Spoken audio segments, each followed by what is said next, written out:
இந்த அருவாளால ஒரு மனுஷனை வெட்டினா அதுக்கு பேர் எப்படி கொலையோ, அதே போல இந்த சாராயத்தை ஒரு மனுஷன் குடிச்சு குடிச்சு தன்னைத்தானே கொலை பண்ணிக்கிறான், தன்னைத்தானே தற்கொலை பண்ணிக்கிறான்.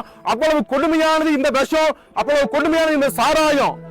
இந்த அருவாளால ஒரு மனுஷனை வெட்டினா அதுக்கு பேர் எப்படி கொலையோ, அதே போல இந்த சாராயத்தை ஒரு மனுஷன் குடிச்சு குடிச்சு தன்னைத்தானே கொலை பண்ணிக்கிறான், தன்னைத்தானே தற்கொலை பண்ணிக்கிறான்.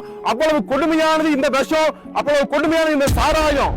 தயவு செஞ்சு யாரும் இந்த சாராயத்தை தேடி வராதீங்க. ஏன்னா எங்க பைபிள் சொல்லுது, இந்த சாராயத்தை தேடினா அவங்களுக்கு ஐயோ, அவங்களுக்கு ஐயோ, நிச்சயமா இயேசு நரகத்துல தள்ளுவார் அப்படின்னு சொல்லப்பட்டிருக்குது.